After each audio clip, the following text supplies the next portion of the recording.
So, what I want to talk to you today is about the role of nationalism and nations in the world of the 21st century.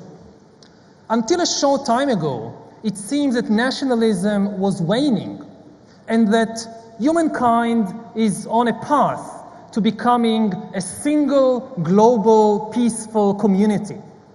But now, nationalism is making a comeback.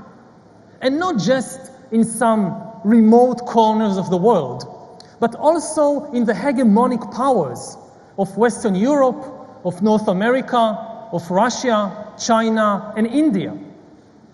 What does the revival of nationalism signify? Does nationalism offer real solutions to the unprecedented problems of the 21st century? Or is it a kind of escapist indulgence that might doom humankind and the entire ecosystem to disaster? Before addressing this question, we need to dispel a very widespread myth. Contrary to what many people think, nationalism is not a natural and eternal part of the human psyche or of human biology. It's actually a very, very recent evolutionary development. Yes, Homo sapiens is a social animal by nature, but for millions of years, until about 5,000 years ago, humans lived in small, intimate communities in which everybody knew everybody else. Only in the last 5,000 years or so did small clans and tribes unite to form larger and larger groups until they formed large nations comprising millions of strangers. Whereas the basic characteristic of the ancient clans and tribes was that they were intimate communities. Everybody really knew everybody else. Nations are communities of strangers. You don't know most other people in your nation. I don't know the 8 million other people who share my Israeli citizenship. You don't know the 1.2 or 1.3 billion people who share your Indian citizenship. They are your brothers and sisters and friends only in the imagination. So if nationalism and nations are not natural to humans, why and how did they appear? They appeared not a long time ago because nations can solve large-scale problems that small tribes cannot solve. And nations can utilize large-scale opportunities that small, intimate clans cannot utilize. The first big groups of people, kingdoms and nations, appeared about 4,000 to 5,000 years ago in the Indus Valley, the Nile Valley, the Euphrates Valley, and the Yellow River Valley. Until that point, those river valleys were populated by many small independent tribes. The river was the lifeblood of these tribes. It was the source of their prosperity, but it was also a source of great danger. If there was not enough water in the river, there was drought and people starved to death. If there was too much water in the river, then the river overflowed, flooding villages and fields and granaries, and again people starved to death. There was nothing that the small independent tribes could do about these problems, because each tribe commanded just a very small part of the river. It could mobilize only a few hundred people to dig canals and build dams and so forth. This was one of the main reasons why the small tribes coalesced to form large kingdoms and nations. And these nations now commanded thousands of kilometers and millions of people, and they could build the large dams and canals and reservoirs and granaries that helped humans control the river and that increased the security and prosperity of the people who lived in these kingdoms and in these nations. And indeed, for thousands of years, nations provided people with many essential services and with a greater degree of security and of prosperity. The milder forms of nationalism and patriotism have been among the most benevolent of human creations because they enabled cooperation between strangers. They enabled me to care about people that I never met and never will meet, and to cooperate effectively with them towards common goals. And this was very good. Some people imagine that without nationalism, we will all be living in a peaceful paradise. But actually, far more likely, without nationalism, we would be living in tribal chaos. And indeed, if you look today at the world, then most of the peaceful and prosperous nations of the world, like Sweden and Switzerland and Japan, they have a very strong sense of nationalism. Countries that don't have a strong sense of nationalism, like Afghanistan and Somalia and Congo, are usually chaotic and poor. So the key question to ask about the role of nations and nationalism in the 21st century is whether nations are still the right framework to address our main problems and opportunities and to ensure the security and prosperity of humans. And the answer is no. Nations are no longer the right framework.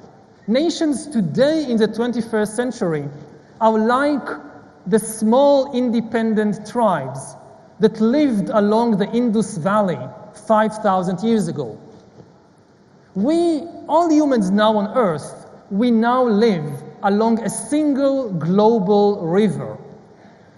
A river of information, of scientific discoveries, and of technological inventions.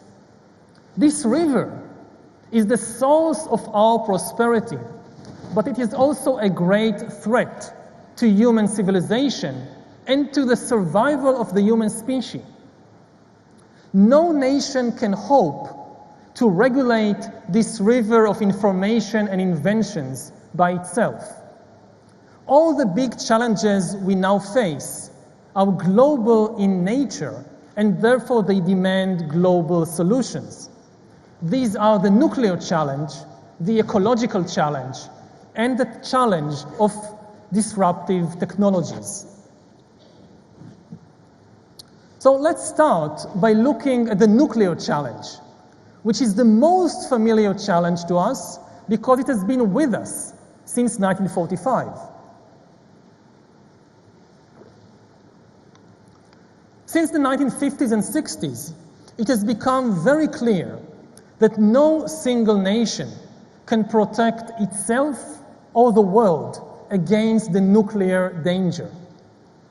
During the Cold War, many people believed that humankind is simply incapable of rising up to the challenge of nuclear weapons, and they thought that sooner or later the Cold War will turn into a very hot nuclear war, which will destroy human civilization and much of life on Earth.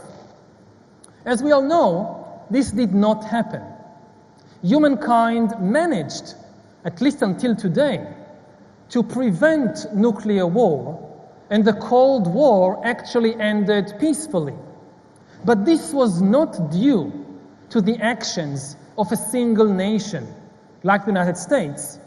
It was due to the collective action of many nations, the US and the Soviet Union and China and India and the non-aligned movement. They all contributed to changing the most fundamental rules of geopolitics.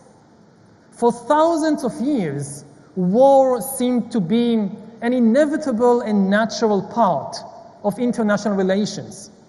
War was the standard tool that every country used in order to advance its interests.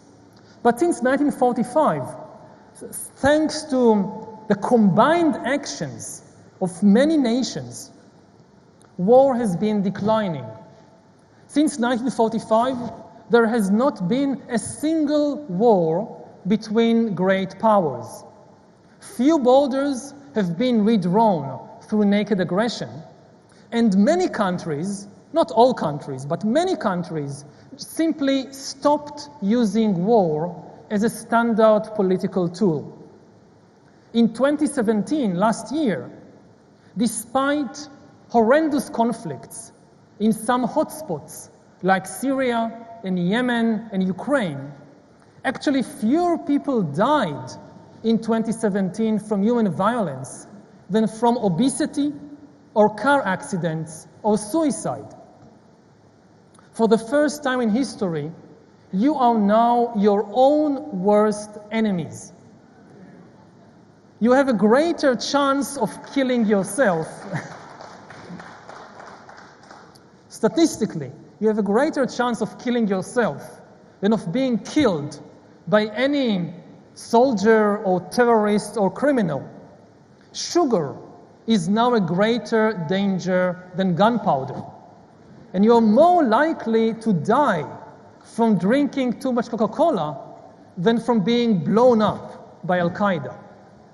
And this is all very good news. But there is no insurance, there is no guarantee that this will continue. We have to safeguard this amazing achievement in the coming decades. The reason that humankind avoided nuclear war and that war in general declined, it wasn't because some God came to our help. It wasn't because of some divine miracles. It was because of human wisdom. Humans making wise and good decisions. But there is no guarantee that we will continue to make wise decisions. We, or at least some of us and some of our leaders, might start making very stupid decisions. You should never underestimate human stupidity.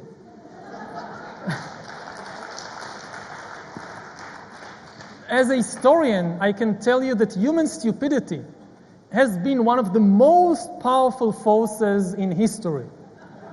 And it is still a very powerful force.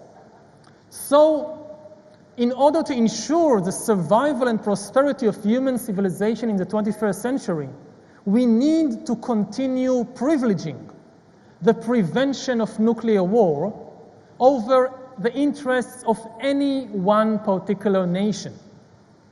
Zealous nationalists who cry, "My country first, my country is the most important," they should ask themselves, how can your country, by itself, without the help of a robust system of international cooperation, how can it protect itself and the world from nuclear war? It cannot.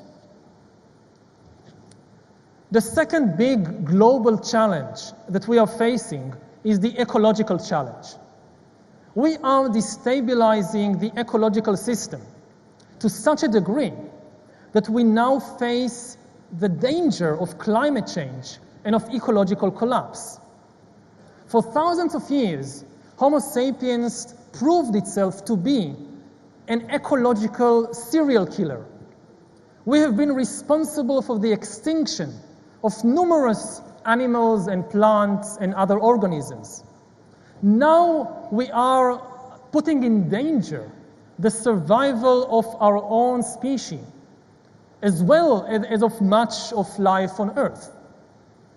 And whereas nuclear war is just a future potential, it might happen, but not yet, didn't happen yet, climate change and ecological collapse are a present reality. It is already happening all around us. And if things continue in the present course, In 50 years, it might be impossible to live in Mumbai, either because the Indian Ocean will rise and swallow up much of the city, or because it will be so hot that nobody could live here, at least not in the hot season of March and April and May. And this is something that no single nation can prevent by itself, however powerful, because nations are not ecologically sovereign. India, for example, is a very powerful nation, but it is not an independent nation when it comes to the ecology. Ecologically, it is dependent on what other countries are doing. There are many things that the Indian government can do to help slow down or prevent climate change. It can raise taxes on carbon emissions. It can encourage the switch from fossil fuels to renewable energy. It can invest in research and development in the relevant fields. But all these policies, good policies, if they are adopted only by the government of India, and China and Russia and the US and so forth continue with business as usual, then Mumbai will still be destroyed. To save itself from ecological disaster, there is a need for global cooperation. But the biggest challenge of all is probably the third challenge of technological disruption. In the coming decades, artificial intelligence and bioengineering are going to create enormous new opportunities as well as enormous new problems. To give a few examples, one prominent example is that the rise of artificial intelligence might completely disrupt the global job market.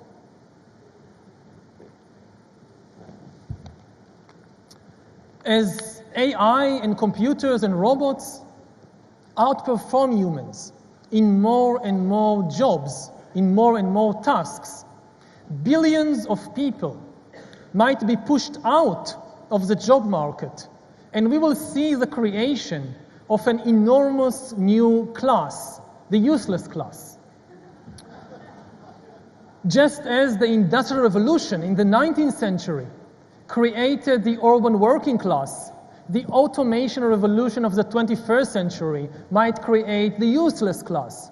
Now, useless not from the viewpoint of their mother or husband or children.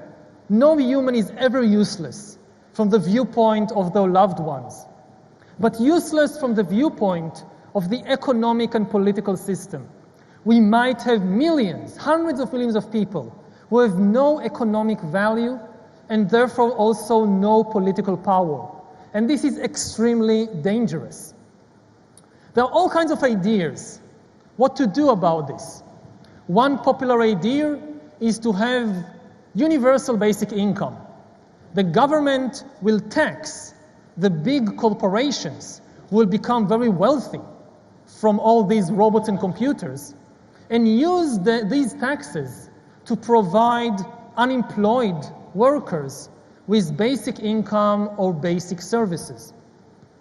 Now, this is a very interesting idea, but to be effective, it must be implemented on a global level, not on a national level, because the automation revolution will have very different impact on different regions and nations. Some regions, like the high-tech hubs of Silicon Valley, will become fabulously wealthy, even much more wealthy than they are today. But other regions, other countries that today depend on cheap manual labor might completely collapse. And then the question is, do you think that American voters and taxpayers will agree that the US government will raise taxes on Apple and Google and Microsoft in California and then send the money to Bangladesh to pay unemployed textile workers in Dhaka?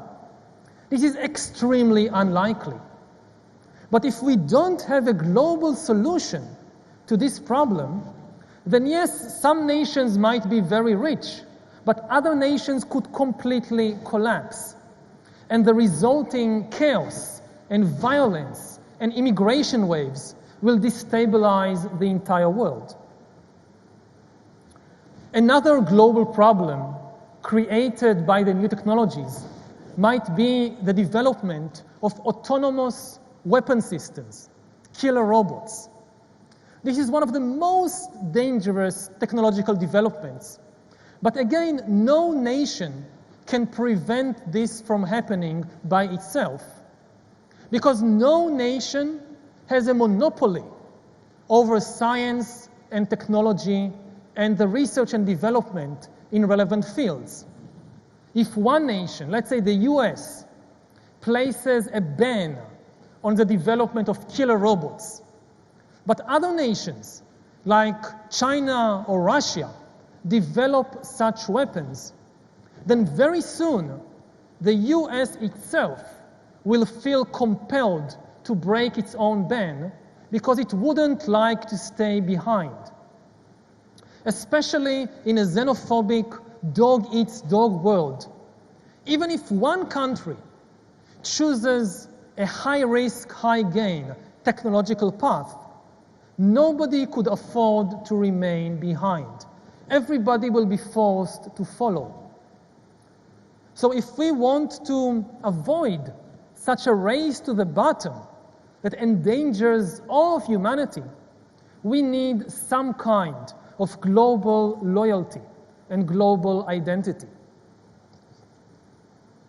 But maybe the most important impact of the new technologies is that they will change the very meaning of humanity, and they will change the basic rules of the game of life. For 4 billion years, that's a very long time, 4 billion years, nothing fundamental changed in the basic rules of life. All of life, for this immense period, was subject to the laws of natural selection and of organic biochemistry. It doesn't matter if you were an amoeba or a dinosaur, a banana plant, or a Homo sapiens. You were made of organic compounds and you evolved by natural selection. This did not change. But in the coming decades, it is going to change. Science is about to replace natural selection with intelligent design as the chief motor of evolution. Not the intelligent design of some god above the clouds, but our intelligent design and the intelligent design of our clouds, the IBM cloud, the Google cloud, they will be the driving forces of evolution. And at the same time, life is about to break out of the limited organic realm and start spreading into the vastness of the inorganic realm.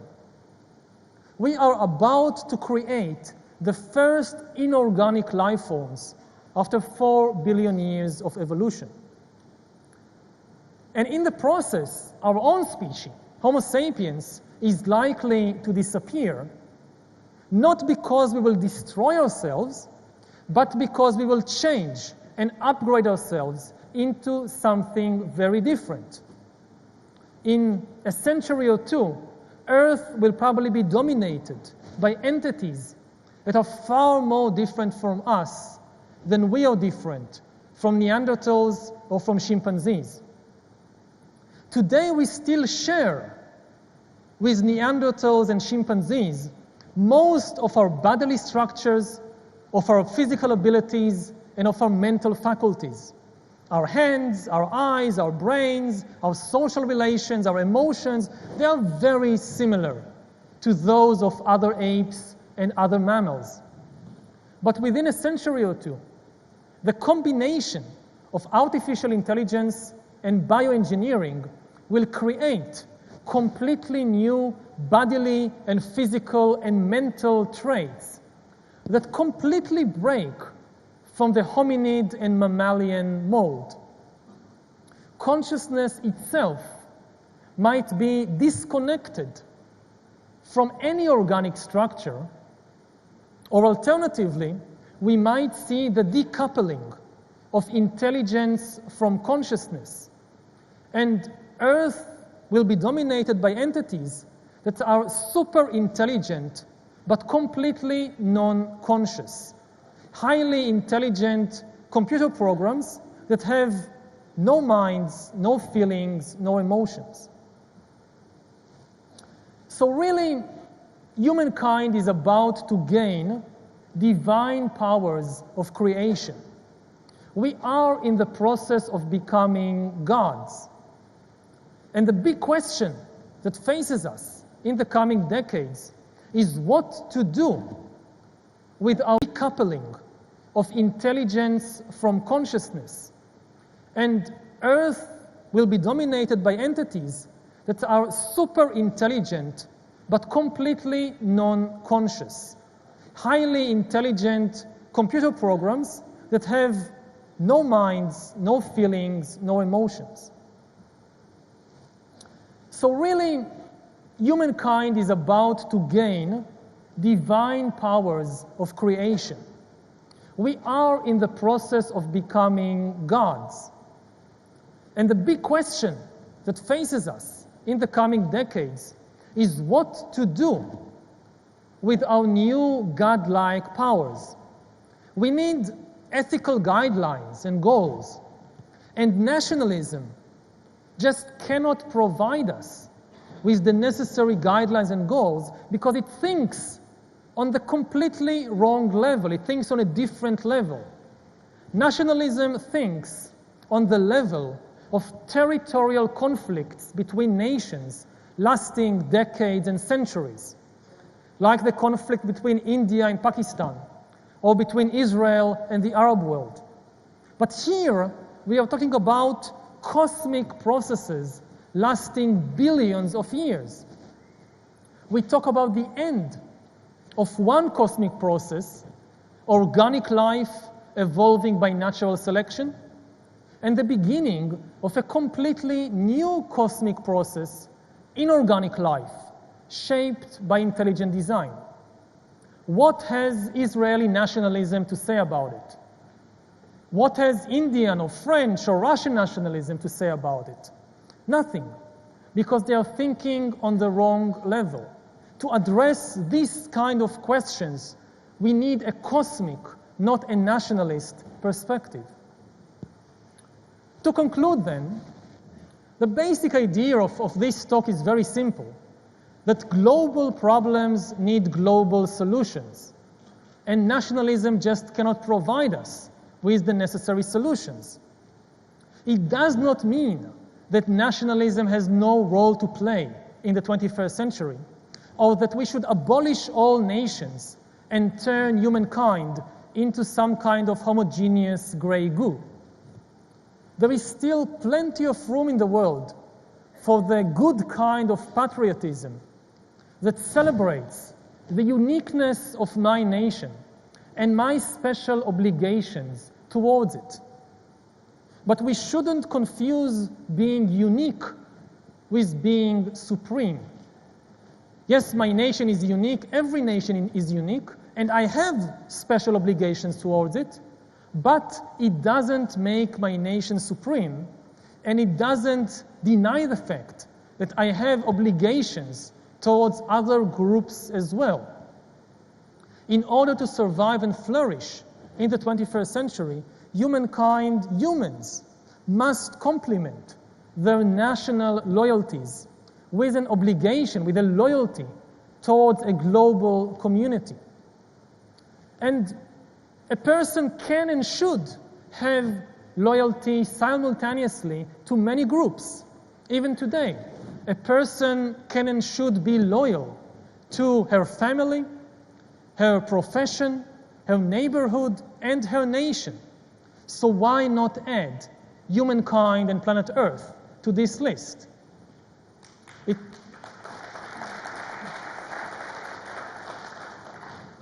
Now, of course, it's true that when you have multiple identities and multiple loyalties, sometimes there are conflicts. But whoever told you that life was simple? Deal with it. It's difficult. In the past, nations evolved because humans had problems they couldn't solve on the local tribal level. In the 21st century, nations are like the old tribes. They are no longer the right framework to address our most important problems. We are already living in a global world. We have a global ecology, we have a global economy, and we have global science. But we still have only nationalist politics. And this mismatch prevents the political system from countering our main problems. To have effective politics, we need to do either of two things. Either we deglobalize the ecology, the economy, and science, we make them local, or we globalize our politics. Now, it is obviously utterly impossible to deglobalize the ecology and the march of science. And it will be extremely costly to deglobalize the economy. Therefore, the only real solution is to globalize our politics. Thank you.